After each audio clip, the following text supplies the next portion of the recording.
तुमने कभी सोचा कि कैसे elite military operatives, special force services देने वाले, सर्जन्स, एथलीट्स, पब्लिक स्पीकर्स इतना ज़्यादा कॉन्फिडेंट और इतना ज़्यादा काम होते हैं कि वो रिस्की से रिस्की चीज़ से डील कर सकते हैं। वो ऐसे स्ट्रेस झेल सकते हैं, वो ऐसे स्ट्रेस को सॉल्व कर सकते हैं जहाँ पे एक इंसान कम्प्लीटली टूट जाए। उनकी मेंटल रेजिलियंस इतनी ज़्यादा है कि सामने फायर फाइट चल रही हो या फिर सामने से लात घुसे आ रहे हो, वो स्टिल कंटिन्यू कर सकते हैं। मतलब ये जो इस लेवल की कामनेस है, इस लेवल की मेंटालिटी है, इस लेवल की स्ट्रेंथ है, वो सिर्फ मिथिकल नहीं है, वो सिर्फ कुछ गिने चुने लोगों के पास नहीं है, वो कोई लेकर पैदा नहीं होता है, बल्कि एक ट्रेनेबल स्किल है जो कि तुम ट्रेन करके अपने अंदर डेवलप कर सकते हो और अपनी लाइफ में इतना ज़्यादा स्ट्रॉन्ग बन सकते हो कि तुम्हारी ज़िंदगी में कितना ही बड़ा स्ट्रेस आए तुम उसको लो, उसको हैंडल करो, उसको सॉल्व करो। इसलिए हम इस मेंटल और फिजियोलॉजिकल स्टेट को कह सकते हैं एक काम वॉरियर स्टेट, एक ऐसा योद्धा जो कि दिमाग से एनर्जाइज्ड है, लो एनर्जी नहीं है।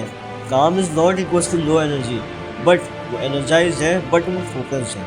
उसकी एनर्जी स्कैटर्ड नहीं है, वो डरा हुआ नहीं है, उसकी फिजिकल मूवमेंट्स उसके काबू में है, उसकी सोच उसके काबू में है और वो प्रिसीजन के साथ किसी प्रॉब्लम को सॉल्व कर सकता है। इसलिए आइए समझते हैं कि कैसे कंडीशनिंग, बायोलॉजी, न्यूरोसाइंस और वेगस नर्व को स्टिमुलेट करने के थ्रू हम इस काम वॉरियर स्टेट को एक्सेस कर सकते हैं।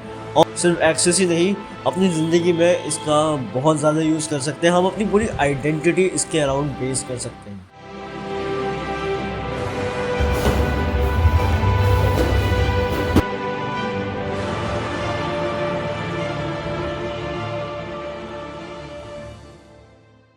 देखो, जब मैं छोटा था तब मैं अक्सर सोचता था कि मैं आखिर इतना डरता क्यों, मैं आखिर इतना इनसिक्योर क्यों, आखिर मैं इतना अलर्ट क्यों रहता हूँ।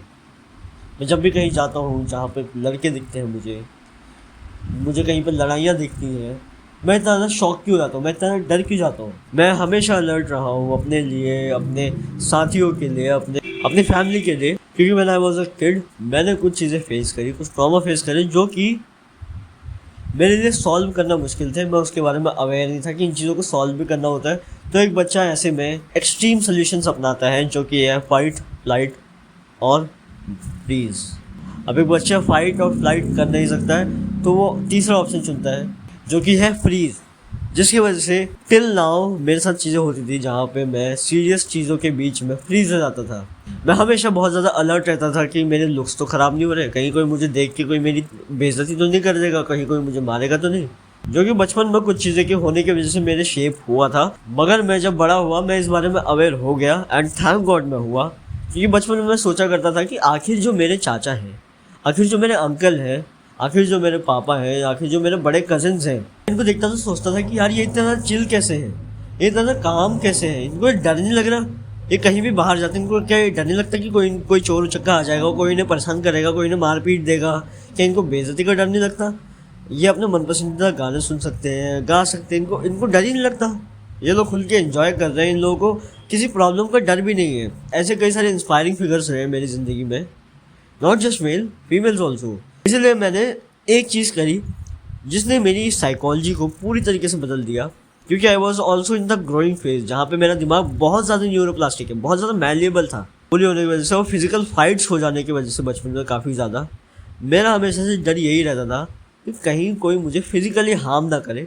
That's why I started MMA, जहाँ पे सबसे पहले मैंने अपने आप को बहुत ज़्यादा ताकतवर बनाया। पहले से मैंने अपना पर्पस ढूंढा और इस चीज़ ने सबसे पहले मेरा जो था कि फिजिकल कन्फ्रंटेशन से डर लगता है, स्कूल में डर लगता है, बाहर जाने में डर लगता है, उसको कम कर दिया, जिसकी वजह से मैंने बाहर निकलना शुरू करा, लोगों से बात करना शुरू करा, क्योंकि मैंने एक चीज़ को समझा, वो है न्यूरोप्लास्टिसिटी। देखो, मैं यहाँ पे तुम्हें कोई स्ट्रेस के हैक्स बताने नहीं आया कि तुम 3 बार सांस ऐसे लोगे, 2 बार ऐसे छोड़ोगे तो उसके बाद तुम काम हो जाओगे, तुम काम वॉरियर बन जाओगे। देखो नहीं, मैं तुम्हें एक्सप्लेन करूँगा आखिर तुम कैसे नर्वस सिस्टम, वेगस नर्व को स्टिमुलेट करके, उनका यूज़ करके अपनी न्यूरोप्लास्टिसिटी को चेंज करो। चाहे तुम एक अडल्ट हो, चाहे तुम एक टीनेजर हो। अगर टीनेजर हो तो वेल एंड गुड, क्योंकि अभी तुम्हारा दिमाग प्लास्टिसिटी ऑटोमेटिकली कर सकता है। अगर तुम कोई चीज़ कंसिस्टेंटली करोगे तो वो हो जाएगी। मगर अगर तुम एक अडल्ट भी हो तब भी तुम इस चीज़ का फ़ायदा उठा सकते हो, तब भी तुम अपनी न्यूरोप्लास्टिसिटी, और न्यूरोप्लास्टिसिटी है क्या, तुम्हारी आइडेंटिटी है। तुम अपनी आइडेंटिटी चेंज कर सकते हो, from anticipated, from excited, from insecure, तुम उस चीज़ को चेंज कर सकते हो एक काम स्टेट में। अपनी आइडेंटिटी बना सकते हो। इसलिए हमें इसके फिजियोलॉजिकल एस्पेक्ट को समझना होगा। सबसे पहले नर्वस सिस्टम और वेगस नर्व को समझते हैं। देखो, नर्वस सिस्टम कुछ न्यूरॉन्स का एक सेट होता है और इसी का एक बहुत बड़ा सेट होता है द वेगस नर्व। यहाँ पे बहुत सारे सिंपैथेटिक और पैरासिम्पैथेटिक न्यूरॉन्स होते हैं, सेंसरी भी और मोटर भी। सिंपैथेटिक और पैरासिम्पैथेटिक नर्वस सिस्टम है क्या? देखो, नर्वस सिस्टम के हमारे दो बहुत ही ज्यादा मेजर ब्रांचेस हैं जो कि हमारे अराउजल को कंट्रोल करती है। अराउजल क्या होता है कि हमारी बॉडी कितनी ज़्यादा अलर्ट है या कितनी ज़्यादा काम है, क्योंकि इन दोनों की बहुत ज़्यादा ज़रूरत है। इंसान जो है वो डिपेंडेंट है इन दोनों पे। यहाँ पे सिंपैथेटिक नर्वस सिस्टम का जो काम होता है वो है हमें बहुत ज़्यादा अलर्ट करना, हमें स्ट्रेस में डालना ताकि हम कोई एक्टिविटी करें।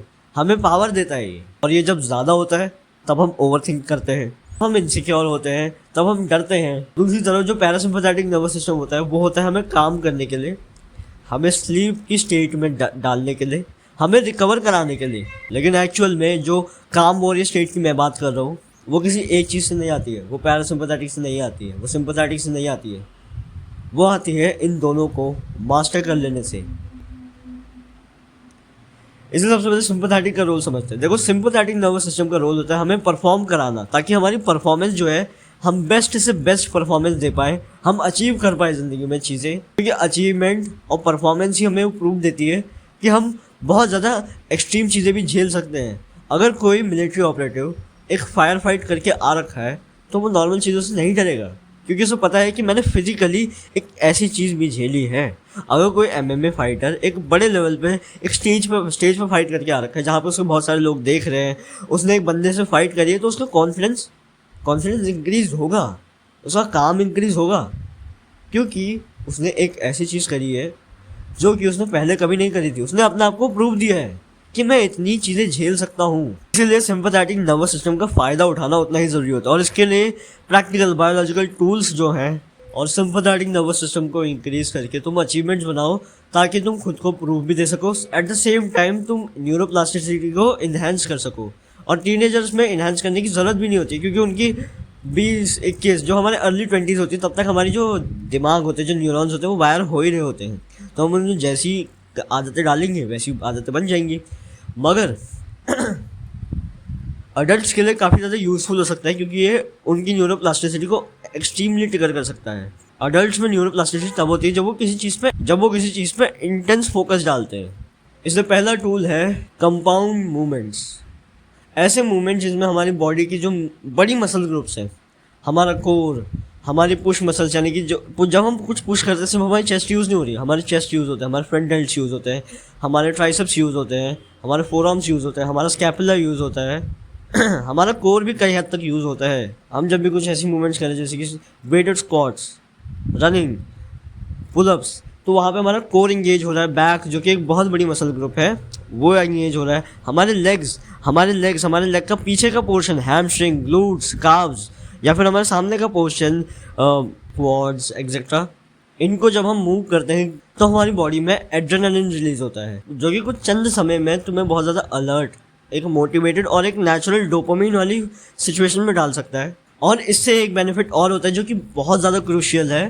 देखो, जब हमारी बॉडी में एड्रेनालिन रिलीज होता है, जो एड्रेनालिन होता है वो हमारे वेगस नर्व के जो एक्सॉन्स होते हैं, एक्सॉन्स जो नर्व एंडिंग होती है जिससे दूसरे नर्व एक दूसरे से कनेक्ट होते हैं। तुमने 10th क्लास की बायोलॉजी में इसका डायग्राम देखा होगा, तो उनके साथ अटैच होता है। और ये चीज़ जो सेंसरी न्यूरॉन्स होते हैं वो ऊपर लेके जाते हैं हमारे दिमाग में, जहाँ पे दिमाग में एक हिस्सा होता है लोकस सेरुलियस, जो कि उस चीज़ से बाइंड होकर नॉरएपिनेफ्रिन रिलीज करता है, जो कि हमारे जो दिमाग के अलर्टनेस के लेवल्स हैं, जो दिमाग की अलर्टनेस और मोटिवेशन के लेवल है, उनको बॉडी के साथ मैच कर देता है। क्योंकि अगर इम्बैलेंस होगा दोनों में, अगर दोनों की एनर्जी लेवल सेम नहीं होगी, बॉडी बहुत ज़्यादा एक्टिव है मगर दिमाग लेथार्जिक है, परफॉर्मेंस पर असर पड़ेगा। अगर दिमाग लेथार्जिक है और अगर दिमाग एक्टिव है और बॉडी लेथार्जिक है तो इंसान ओवर थिंक करेगा। लेकिन इन दोनों को जब हम बैलेंस करते हैं तब हम बहुत ज़्यादा इफेक्टिव काम कर सकते हैं, हमारे परफॉर्मेंस डबल हो सकती है। इसीलिए जब भी तुम कोई काम करो उससे पहले कंपाउंड मूवमेंट्स का यूज़ करो। ये ट्रेनिंग करेंगे तो हमारा कुछ देर तक, 1-2 घंटे तक,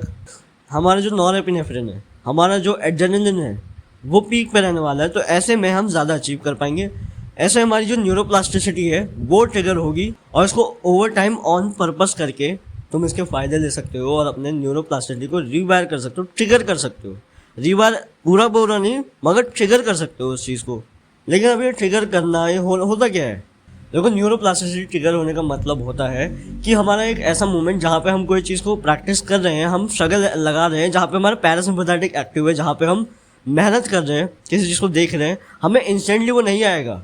हम गिटार की कॉर्ड्स बजा रहे हैं, हम बार कॉर्ड्स बजा रहे हैं, हम छोटी कॉर्ड्स बजा रहे हैं, कुछ भी हम कर रहे हैं, उस समय हमें वो टफ फील होगा, उस समय हम स्ट्रगल करेंगे, उस समय नोट्स मिस होंगे, मगर उसी समय हमारे दिमाग में एक्टिविटी चल रही होगी, हमारे न्यूरॉन्स बहुत तेज़ी से रिवायर हो रहे होंगे उस काम के मुताबिक जो हम कर रहे हैं। मान लो हमें आदत है कि हमें पढ़े रहना बहुत ज़्यादा पसंद है, हमें बैठे रहना पसंद है, हमें लेटे रहना पसंद है, और हम जाते हैं किसी दिन एक्सरसाइज करने, तो हमारा जिस समय हम एक्सरसाइज कर रहे हैं, हमारा जो दिमाग है वो बहुत ज़्यादा इंस्टेंटली, बहुत ज़्यादा एक्सट्रीमली तेज़ी से वो न्यूरॉन्स को बदल रहा है ताकि हम एक्सरसाइज को परफॉर्म कर सके।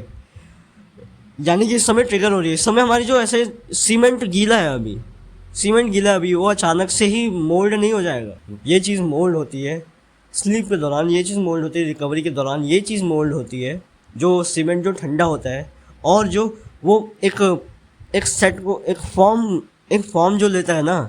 मान लो हम अपनी आदतें चेंज कर रहे हैं लेटे रहने से एक्सरसाइज करने की, तो एक्सरसाइज से वो ट्रिगर हुई, हमने ओवर टाइम से ट्रिगर किया और उसे रिकवर भी किया साथ साथ में सोने से, क्योंकि सोने से ही जो हमारे रिवायर होता है, जो हमारे न्यूरॉन्स वो नींद में ही होते हैं, वो डीप स्लीप में ही होते हैं। इसीलिए जो पैरासिम्पैथेटिक नर्वस सिस्टम होता है जो कि हमें काम करता है, हमें उसे मास्टर करने में बहुत ज़रूरी होता है, क्योंकि उससे हम पहली चीज़ अपनी स्लीप ऑप्टिमाइज़ कर सकते हैं, अपनी न्यूरोप्लास्टिसिटी इन्हांस कर सकते हैं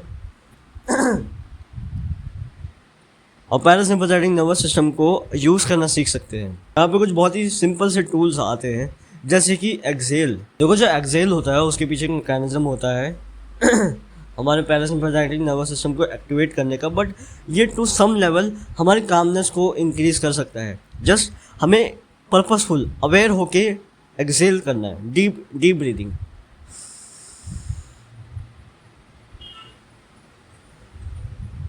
स्लो, एक्सटेंडेड और अवेयर ब्रेथ, अवेयर एक्सेल्स। अवेयर क्यों? हमें अपने दिन में डेलिब्रेट एक्सेल करना है, यानी कि ऑन पर्पस, ऑन कमांड, ताकि हम इस चीज़ को आदत बना सकें। मैंने क्या कहा? हम इस चीज़ को ऑन पर्पस एक्टिवेट करना होगा, पैरासिम्पैथेटिक नर्वस सिस्टम को ऑन पर्पस एक्टिवेट करना होगा, तो हमें डेलिब्रेट एक्सेल्स की प्रैक्टिस करनी होगी। Breathing exercise can help a lot. और दूसरी चीज़ है हमिंग, जो कि एक्सेल्स का ही एक पार्ट है, जहाँ पे हम ऐसे कर होते हैं जो कि स्पीकर्स, पब्लिक स्पीकर्स, एक्टर्स और सिंगर्स यूज़ करते हैं, क्योंकि उसमें बहुत ज़्यादा हमिंग का काम होता है, उसमें बहुत ज़्यादा एक्सेल्स का काम होता है, उसमें बहुत ज़्यादा ब्रेथ कंट्रोल का काम होता है। तो आखिर ऐसा क्यों है कि वो थोड़े ज़्यादा हमसे कॉन्फिडेंट दिखते हैं, वो ज़्यादा काम दिखते हैं, वो बोल अच्छे से पाते हैं, उनकी वॉइस में क्लैरिटी होती है। देखो, पहली बात तो ये कि मैं ये जानता नहीं हूँ कि वो ये चीज़ ऑन पर्पस करते हैं या नहीं करते हैं, मगर जो हमिंग होती है, जो एक्सेल होते हैं, जो ब्रेथ कंट्रोल होता है, वो हमारे नर्वस सिस्टम को ऑटोमेटिकली काम करता है, हमारे पैरासिम्पैथेटिक नर्वस सिस्टम को एक्टिवेट करता है। और दूसरी चीज़ है कि लोग एक काम नर्वस सिस्टम सेंस कर लेते हैं, क्योंकि मुझे नहीं पता कि सिंगर्स ने यूज़ किया है अपने लिए या नहीं, मगर हम इसको अपने लिए purposely to some degree use कर सकते हैं। तो यहाँ पे तुम सिम्पैथेटिक नर्वस सिस्टम का यूज़ करके अपनी परफॉर्मेंस को एनहांस कर सकते हो, ताकि तुम अचीवमेंट बना सको, खुद को प्रूफ दे सको, न्यूरोप्लास्टिसिटी को भी ट्रिगर कर सकते हो। मगर न्यूरोप्लास्टिसिटी कंप्लीट तभी होगी जब वो पैरासिम्पैथेटिक नर्वस सिस्टम के थ्रू रिकवर हो रही है। लेकिन आखिरी में और सबसे इंपॉर्टेंट पॉइंट है अवेयरनेस। हम जब भी कोई स्ट्रेस ले रहे हैं तो हम उसको अवेयर होकर ले। स्ट्रेस लेना बहुत ज़रूरी होता है ताकि हम अपनी बॉडी को प्रूफ दे सके। इसीलिए अपनी विंडो ऑफ टॉलरेंस को इंक्रीज करो, मीनिंगफुल स्ट्रेस लो, पर्पसफुल स्ट्रेस लो, यानी कि जानबूझ के ऐसी चीज़ों में जाओ जो कि कठिन है, ताकि तुम्हारा जो नर्वस सिस्टम हो डेलिबरेटली चेंज हो सके, ट्रिगर हो सके। And last the most important चीज़ है अवेयरनेस। अवेयर हो, अपने पैटर्न्स को लेके अवेयर हो, तुम क्या चीज़ फेस कर रहे हो उस चीज़ को लेके अवेयर हो। जैसे कि कई सारे लोग, मैंने बताया ना, कई सारे बच्चे एक ऐसे नर्वस सिस्टम के साथ बड़े होते हैं जो कि सर्वाइवल के लिए बना है, जो कि सेफ्टी के लिए बना है, जो कि हाइपर विजिलेंट है, जो कि डरता है, जो कि इनसिक्योर है, जो लोगों के ओपिनियन से डरता है, जो हमें हर समय ये डरता है कि यार ये इंसान मेरे को नुकसान ना पहुंचाए, ये इंसान मेरे को चीट ना कर दे। तो इस चीज़ को हम अवेयरनेस के थ्रू फिक्स करते हैं, जहाँ पे हम अवेयर हो जाए कि ओके हमारे साथ ये चीज़ हो रही है। क्योंकि जब भी तुम्हारे साथ कोई ऐसी चीज़ होती है, मान लो तुम डर रहे हो, तुम इनसिक्योर हो कि यार मैं अच्छा दिख नहीं रहा हूँ, मेरे बाल ऐसे हो रहे हैं, लोग मेरे को जज करेंगे, तो ये सोचो कि आखिर ये सवाल आ ही कहाँ से रहा है। ये सवाल आ रहा है हमारी प्राइमल वायरिंग से, जो कि हज़ारों साल पहले हो चुकी है। लेकिन हम क्या कर सकते हैं, हम इन चीज़ों को अवेयर होकर देख सकते हैं और इन चीज़ों को डेलिबरेटली हम इस चीज़ को चेंज कर सकते हैं। और इसी वीडियो को यहीं पर समाप्त करते हैं, जहाँ पे तुम अब समझ सकते हो कि भले ही ज़िंदगी ने तुम्हें कुछ चीज़ें दी है, तुम्हें एक डिसरेगुलेटेड नर्वस सिस्टम दिया है, मगर तुम उसको खुद अपनी मर्जी से उस चीज़ को मोल्ड कर सकते हो, उस चीज़ को प्रैक्टिस कर सकते हो। इसलिए अगर तुम ये वीडियो देख रहे हो, तुम्हारे पास एक अपॉर्चुनिटी है अपने आप को चेंज करने की। इसलिए मैंने जो भी प्रोटोकॉल्स बताए हैं उनको फॉलो करो और चेंज करो।